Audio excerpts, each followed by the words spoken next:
नमस्कार दोस्तों। हमारी आज की कहानी है नली का कमाल। एक बार राजा कृष्णदेव राय अपने दरबारियों के साथ चर्चा कर रहे थे। चर्चा करते करते अचानक बात चतुराई पर होने लगी। महाराज कृष्णदेव राय के दरबार में राजगुरु से लेकर कई अन्य दरबारी तेनालीराम से जलते थे।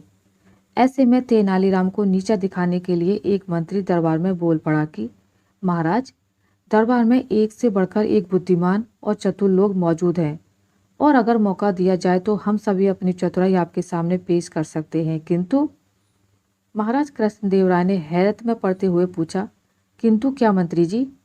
इस पर सेनापति बोले, महाराज, मैं आपको बताता हूँ कि मंत्री जी के मन में क्या बात है। दरअसल इस दरबार में तेनालीराम के अलावा किसी को भी अपनी चतुराई साबित करने का मौका नहीं दिया जाता है। हर बार तेनालीराम ही चतुराई का श्रेय ले जाते हैं। तो ऐसे में दरबार के बाकी लोग अपनी योग्यता कैसे दिखा सकते हैं? महाराज कृष्णदेव राय सेनापति की बात सुनकर समझ गए कि दरबार के सभी लोग तेनाली के विरोध में उतर आए हैं। इसके बाद महाराज कुछ देर शांत रहे और मन ही मन विचार करने लगे। तभी महाराज की नज़र भगवान की मूर्ति के सामने जल रही धूप बत्ती पर गई। धूप बत्ती को देखकर महाराज के मन में सभी दरबारियों की परीक्षा लेने का विचार आया। उन्होंने तुरंत कहा, आप सभी दरबारियों को अपनी चतुराई साबित करने का एक मौका जरूर दिया जाएगा। जब तक सभी दरबारी अपनी चतुराई साबित नहीं कर देते, तेनाली बीच में नहीं आएगा। यह सुनकर दरबार में मौजूद लोग खुश हो गए। उन्होंने कहा, ठीक है महाराज, आप बताएं कि हमें क्या करना होगा। राजा कृष्णदेव राय ने धूप बत्ती की तरफ उंगली करते हुए कहा कि मेरे लिए 2 हाथ धुआं लेकर आओ। जो भी यह काम कर पाएगा उसे तेनालीराम से अधिक बुद्धिमान समझा जाएगा। महाराज की बात सुनकर सभी दरबारी सोच में पड़ गए और आपस में चर्चा करने लगे कि यह कैसे संभव है। भला धुएं को नापा जा सकता है क्या? इसके बाद अपनी चतुराई साबित करने के लिए सभी दरबारियों ने अपना हाथ आजमाया, लेकिन कोई भी धुआं नाप नहीं पाया। जैसे ही कोई धुएं को नापने की कोशिश करता, धुआं उनके हाथों से निकलकर उड़ जाता। जब सभी दरबारियों ने हार मान ली, तब उनमें से एक दरबारी बोला कि महाराज, हमारे हिसाब से धुएं को नापा नहीं जा सकता। हाँ, अगर तेनाली ऐसा कर पाए तो हम उसे अपने से भी अधिक बुद्धिमान मान लेंगे, लेकिन अगर वह ऐसा नहीं कर पाए तो आपको उन्हें हमारे जैसा ही समझना होगा।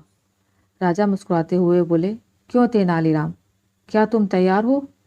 इस पर तेनालीराम ने सिर झुकाते हुए कहा, महाराज, मैंने हमेशा आपके आदेश का पालन किया है, इस बार भी जरूर करूँगा। इसके बाद तेनालीराम ने एक सेवक को बुलाया और उसके कान में कुछ कहा। उनकी बात सुनकर सेवक तुरंत दरबार से बाहर चला गया। दरबार में चारों ओर चुप्पी छा गई। सभी यह देखने के लिए उतावले हुए जा रहे थे कि आखिर कैसे तेनालीराम राजा को 2 हाथ धुआं देता है। तभी सबकी नज़र सेवक पर पड़ी, जो शीशे की बनी हुई 2 हाथ लंबी नली लेकर दरबार में वापस आया था।